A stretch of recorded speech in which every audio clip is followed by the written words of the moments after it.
Hello students, अनंत ज्ञान भाई सज्जन में आप सभी का हार्दिक स्वागत है। आज हम क्लास 11 हिंदी आरोह से चैप्टर सेकंड मीरा के पद के प्रश्न उत्तर हल करेंगे। पिछली क्लास में मैंने मीरा के पदों का भावार्थ बताया था और इस क्लास में इसके प्रश्न उत्तर हल करेंगे। तो सबसे पहला प्रश्न है, मीरा कृष्ण की उपासना किस रूप में करती है और वह रूप कैसा है? तो इसका उत्तर है, मीरा कृष्ण की उपासना पति के रूप में करती है। उनका रूप मन मोहने वाला है। वे पर्वत को धारण करने वाले हैं तथा उनके सिर पर मोर का मुकुट है। मीरा उन्हें अपना सर्वस्व मानती है। वे स्वयं को उनकी दासी मानती है। प्रश्न नंबर 2 है, भाव व शिल्प सौंदर्य स्पष्ट कीजिए। क है, असुवन जल सींची सींची प्रेम बेली बोई, अब तय बेली फली गई आनंद फल होई। ख है, दूध की मथनिया बड़े प्रेम से विलोई, दधी मती घृत काढ़ी लियो डारी दई छोई। तो इसका उत्तर है, इसमें क है जिसमें भाव व सौंदर्य है, तो भाव सौंदर्य इसमें बताया है। क में प्रस्तुत पंक्तियों में मीरा यह स्पष्ट कर रही है कि कृष्ण से प्रेम करने का मार्ग आसान नहीं है। इस प्रेम की बेल को सींचने विकसित करने के लिए बहुत से कष्ट उठाने पड़ते हैं। वह कहती है कि इस बेल को उन्होंने आंसुओं से सींचा है। अब कृष्ण प्रेम रूपी यह लता इतनी विकसित हो चुकी है कि इस पर आनंद के फल लग रहे हैं, अर्थात वे भक्ति भाव में प्रसन्न है और सांसारिक दुख अब उनका कुछ भी नहीं बिगाड़ पाते।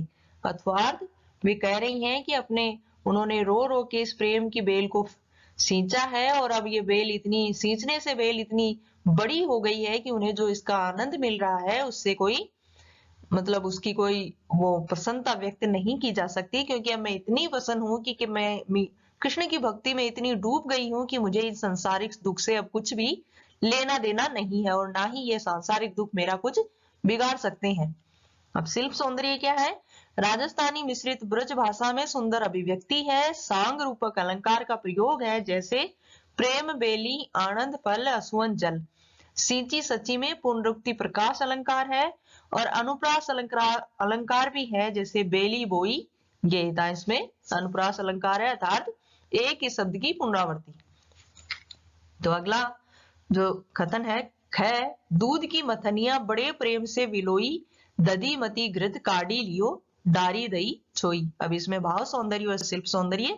नेक्स्ट प्रश्न, इसमें भाव सौंदर्य है, प्रस्तुत पंक्तियों में मीराबाई ने दूध की मथनिया का उदाहरण देकर यह समझाने का प्रयास किया है कि जिस प्रकार दही को मथने से घी ऊपर आ जाता है, अलग हो जाता है, ठीक उसी प्रकार जीवन का मंथन करने से कृष्ण प्रेम को ही मैंने सार तत्व के रूप में अपना लिया है। से संसार तो छाछ की भांति सारहीन है और इनमें मीरा के मन का मंथन और जीवन जीने की सुंदर शैली का चित्रण किया गया है और संसार के प्रति वैराग्य भाव है। अब इस पंक्तियों में शिल्प सौंदर्य है, अन्योक्ति अलंकार है। इसमें यहाँ दही जीवन का प्रतीक है और प्रतीकात्मकता है घृत भक्ति का, छोई अर्थात असार संसार का प्रतीक है, ब्रज भाषा है, गेयता है और तत्सम शब्दावली भी है। नेक्स्ट प्रश्न है, प्रश्न नंबर 3, लोग मीरा को बावरी क्यों कहते हैं? इसका उत्तर है, मीरा कृष्ण भक्ति में अपनी सुध बुध खो बैठी हैं। उन्हें किसी परंपरा या मर्यादा का ध्यान नहीं है। कृष्ण भक्ति के लिए उन्होंने राज परिवार छोड़ दिया है।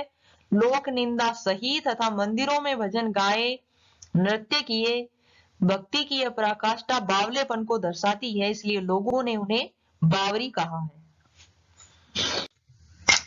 प्रश्न नंबर 4 है, विष का प्याला राणा भेजा पीवत मीरा हासी। इसमें क्या व्यंग्य छिपा है?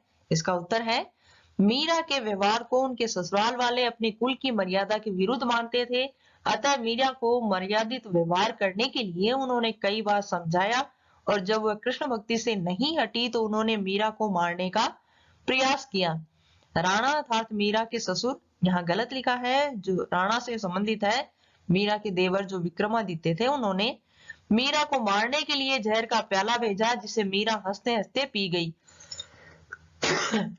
उसे मारने वालों की सभी योजनाएं धरी रह गई और वे जिसे मारना चाहते थे वह हंस रही थी। प्रश्न नंबर 5 है, मीरा जगत को देखकर रोती क्यों है? उत्तर है, मीरा देखती है कि संसार के लोग मोह माया में लिप्त हैं, उनका जीवन व्यर्थ ही जा रहा है।